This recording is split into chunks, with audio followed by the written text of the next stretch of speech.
जनतेचं हित काय हे समजून घेणारा एक दुर्मिळ रसायन असणारा नेता अध्यक्ष महाराज महाराष्ट्राने 28 जानेवारीला गमावला। अध्यक्ष महाराज जेव्हा एखादा भूकंप येतो त्या भूकंपातून जीवितहानी होते, वित्तहानी होते, पण अजितदादाच्या जाण्याने महाराष्ट्राची विकासाची एक मोठी हानी प्रत्येक जण अध्यक्ष महाराज अनुभवतोय। कसा क्षण असतो अध्यक्ष महाराज, ज्या स्वर्गीय अजितदादांच्या बाबतीमध्ये आपण शोक प्रस्ताव मांडला त्याच क्षणी माननीय मुख्यमंत्र्यांनी पहिला प्रस्ताव त्यांच्या अर्धांगिनी श्रीमती सुनेत्राताई पवार यांच्या उपमुख्यमंत्री पदाचा परिचय करून दिला। एक दोन असे एकमेकाच्या विरोधात असणारे, एक आनंदाचा भाव, दुसरा दुःखाचा भाव। अध्यक्ष महाराज खरंच या सभागृहाच्या भिंतीवर बोलता आले असते तर आज या भिंती सुद्धा बोलक्या झाल्या असता। असं कर्तृत्व 1991 पासून या सभागृहाने स्वर्गीय अजितदादाच्या रूपाने हे आपण बघितलं आहे। महाराष्ट्राला आपल्या विकासाच्या शब्दांनी आणि धीरे धीरे सेन्स ऑफ ह्युमर हजर जबाबी उत्तर देत हसवणारा नेता 28 जानेवारीला रडवत गेला हे मात्र महाराष्ट्राने अनुभव आहे। अनंतरावाच्या पोटी जन्म घेतला आणि अनंतात विलीन झाले। देवगिरीमध्ये अनेक वर्ष राहिले आणि आता देवगिरीच्या प्रवासाकडे निघाले। अध्यक्ष महाराज ज्यांनी जन्मभूमी, कर्मभूमी आणि मृत्यूभूमी ही बारामतीच साधारणतः असा वाट्याला अतिशय कमी प्रसंग येतो, शेवटचा श्वासही बारामतीमध्ये सोडगा। हे खरं आहे की मरे एक त्याचा दुजा शोक वाहे, अकस्मात तोही पुढे जात आहे। पण अध्यक्ष महाराज काही लोक आपल्या विचारांनी, काही लोक आपल्या कर्तृत्वानी, काही लोक आपल्या विकासानी, काही लोक आपल्या स्वभावानी, काही लोक आपल्या संघटन कौशल्यानी नेहमीच स्मरणात राहतात, पण अजितदादा या सर्व गुणांचा समुच्चय होते। IIM अहमदाबाद मध्ये शिकणारा एखादा विद्यार्थी असेल, पदवी घेणारा विद्यार्थी असेल, अजितदादाच्या रूपाने महाराष्ट्राने एक प्रबंधन शास्त्रातला एक उत्तम असा नेता गमावला हे मात्र आपण बघतो। अध्यक्ष महाराज काही व्यक्ती राजकारणामध्ये भाग्याने मोठे होतात, काही व्यक्ती कर्तृत्व, कर्म आणि भाग्य याच्या मिश्रणातून मोठे होतात। पण मी निश्चितपणे इतक्या वर्षाच्या प्रवासामध्ये हे सांगू शकतो की अजितदादाच्या व्याख्येमध्ये, डिक्शनरीमध्ये भाग्य हा शब्द नव्हता। अजितदादा हे आपल्या स्वतःच्या कर्तृत्वानेच मोठे झाले हे आपल्याला निश्चितपणे म्हणता येईल की स्वतःच्या परिस्पर्शाने अनेक छोट्या छोट्या कार्यकर्त्यांना मोठ्या मोठ्या नेत्या बनवण्याच्या प्रक्रियेत अजितदादांचं एक कार्यकुशलता होती।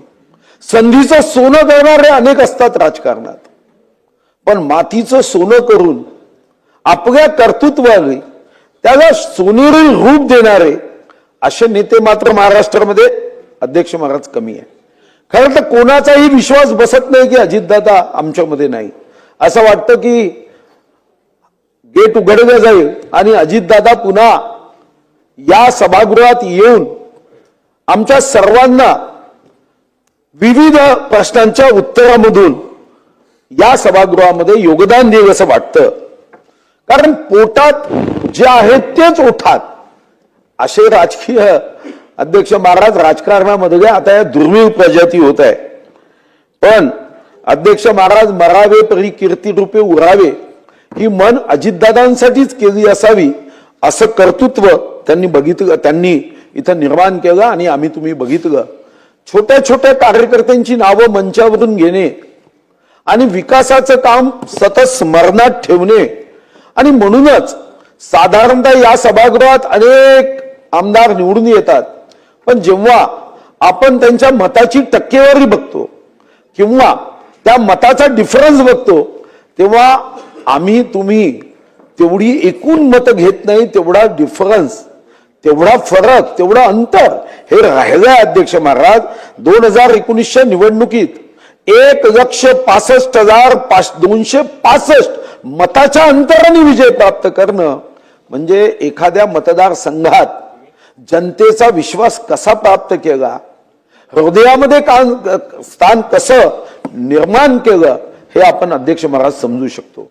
मी परवा डोळे दाखवण्यासाठी नागपूरच्या एका तज्ज्ञ डॉक्टरांकडे गेलो आणि मग त्या डॉक्टरांनी डोळ्याच्या संदर्भात सांगताना काही गोष्टी सांगताना असंच तिथे एक व्यक्ती गमतीने म्हणाला की नेत्यांच्या डोळ्यामध्ये अश्रू ग्रंथी ज्या असतात त्या कमी असतात, की नेत्यांना साधारणतः अस्व येत नाही, त्यांना आर्टिफिशियल अस्व टाकावे लागतात. ती बॉटल घेऊन त्यांना डोळ्यातला कोरडेपणा संपावा म्हणून त्यांना टाकावा लागतो. पण अजितदादा हे असं रसायन होतं. मी अनेक नेत्यांना उकसाबुकसी रडताना त्या दिवशी टीव्हीवर बघत होतो. इतकं प्रेम आपल्या कार्यकर्त्यांवर लावणारा नेता की डोळ्यामध्ये अध्यक्ष महाराज उकसाबुकशी रडणारे नेते हे आपल्या कृतीतून निर्माण करणे हे मात्र निश्चितपणे एखाद्या नेत्याने आपल्या कार्यकर्त्यावर किती जीव गावावा, किती प्रेम गावावं. मी तर धनंजय मुंडे इथं नाहीत, त्यांचं ऐकत होतो की माझा बाप मेला जेव्हा दुःख जागत तेवढंच दुःख अजितदादांच्या या हृदयामध्ये जागत. मी हसन मुश्रीफ सारख्या एका पहाडी नेतृत्वाला रडताना बघितलं. अशा अनेक नेते ज्यांची मी नावं घेणार नाही, पण अध्यक्ष महाराज हे अश्रून होते.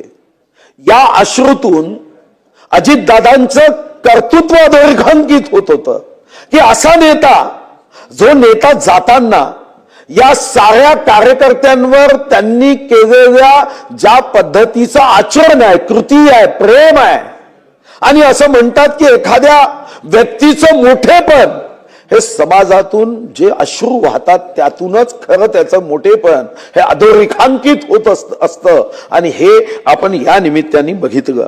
खरं तर त्यांचा वक्तशीरपणाबद्दल आपण चर्चा केली, काटेकोरपणाबद्दल चर्चा केली, आर्थिक अभ्यासाबद्दल त्यांच्याबद्दल चर्चा केली, स्पष्ट वक्तेपणाबद्दल त्यांची चर्चा केली, विकासाभिमुख दृष्टीबद्दल त्यांची चर्चा केली, कुशल संघटक म्हणून चर्चा केली. पण यासोबत या 10 वर्षातला एक महत्वाचा फरक आपल्याला जाणवत होता आणि तो म्हणजे हजर जबाबीपणा, सेन्स ऑफ ह्युमर. एकदम प्रसंगावधान राखून पटकन आणि चपकन उत्तर द्यायचं. अध्यक्ष महाराज हे आपण अनेकदा अनेक प्रसंगातून अनुभवलं. जसं आता आमचे सन्माननीय अभ्यासू आमदार रोहित पवारजी आहे, टीव्ही चॅनल समोर हे मुलाखत देत होते, दादा बाजूनी जात होते आणि दादा त्यांच्याकडे पाहून म्हणाले की अरे झिपराय खूप वाढले आहे. किती हजर जबाबीपणा. अध्यक्ष महाराज एका सभेमध्ये जेव्हा अजितदादांनी अर्थमंत्री म्हणून सन्माननीय रोहित पवारजींनी आपल्या भाषणामध्ये त्यांचं लक्ष वेधलं, तेव्हा अजितदादांचा तो हजर जबाबीपणा, अरे भावकीकडे लक्ष दिले म्हणून तर आमदार झाला, किती मतं पडलीत, पोस्टल बॅलेट मध्ये आला ना, भावकीकडे मी लक्ष दिलं, हा हजर जबाबीपणा. अध्यक्ष महाराज सन्माननीय आमचे राहुल कुलजी इथं आहेत, राहुल कुलजींच्या प्रचाराच्या सभेत गेले आणि खालतून एका प्रिय राहुल कुलच्या कार्यकर्त्यांनी आवाज दिला की दादा आमच्या राहुल कुलला मंत्री करा. त्यांचा हजर जबाबीपणा ताबडतोब लक्षात आला. अरे त्याला कॅबिनेट मंत्री करायला पुन्हा तो व्यक्ती बोलायला लागला तर अजितदादा म्हणाले थांब जरा, माझा ऐक जरा, त्याला कॅबिनेट मंत्री करायला तो भाजपचा आमदार आहे, भाजपच्या कोट्यातील कोण मंत्री करायचे ते देवेंद्रजी ठरवणार, त्याला घड्याळाकडे यायला लावा, उद्या कॅबिनेट करतो. आणि इथंच थांबले नाही अजितदादा अध्यक्ष महाराज. ते म्हणाले अरे आपला शब्द आहे आपला, 10 लोकांना केले की नाही मंत्री, आपण केलं आणि आपलं पटतं का बघ. राहुलजीला मी आता बाहेर उदाहरण दिलं.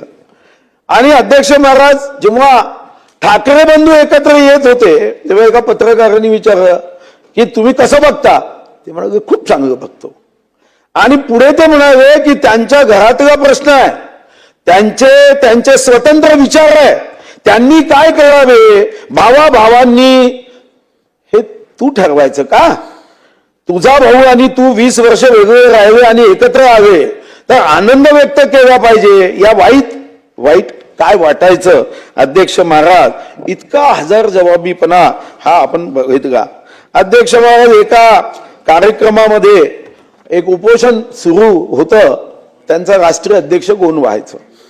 एक पत्रकार मधामधा बोलत होता, दादा दादा दादा, अरे तू थांब रे, दादा पादा असं म्हणत ते वाक्य पूर्ण केलं. पण तेव्हाच तो व्हिडिओ जेव्हा सुप्रियाताई या अजितदादांच्या पाठीवर हात लावत आहे, तुम्ही बघा की बहीण भावाचं नातं त्या बॉडी लँग्वेज मध्ये अध्यक्ष महाराज आपल्या लक्षात येतं. एका सभेमध्ये अध्यक्ष महाराज एक तिथं सभा ऐकणारा म्हणाला, दादा आय लव्ह यू. थांबगे. दादा म्हणाले आय लव्ह यू टू. पण पुढचं म्हणाले फक्त ऐकू म्हणून थांबू नको, घड्याळ मत दे.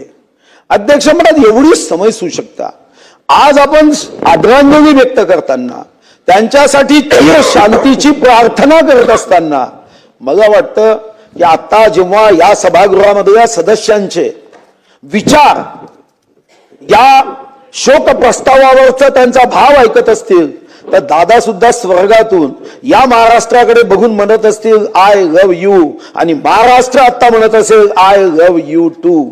अध्यक्ष महाराज त्यांची आठवण ही आपल्याला कायम स्मरणात असायची असेल तर या ठिकाणी एक गौरव ग्रंथ हा आपण केला पाहिजे. आणि या गौरव ग्रंथाच्या माध्यमातून या विधानसभेत त्यांचं योगदान, या राज्याच्या विकासासाठी असणारं त्यांचं योगदान याचे खंड आपण प्रकाशित केलेत. तर मला वाटतं की आज आपण खरं तर अध्यक्ष म्हणून एक चांगला निर्णय केला. मी तुमचं अभिनंदन यासाठी करेन की कधी कधी लवचिकता असलीच पाहिजे.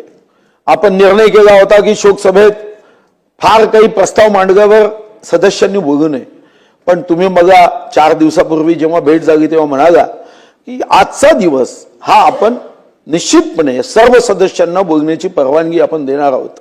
आणि यासाठी तुमचं अभिनंदन, कारण आपण फक्त शोक प्रस्ताव मांडत नाहीये, महाराष्ट्राच्या भविष्याच्या दिशा ठरवताना जे म्हणून या सभागृहात येतील त्या सभागृहासाठी अजितदादांचं जीवन हे दीपस्तंभ असेल, मार्गदर्शक असेल.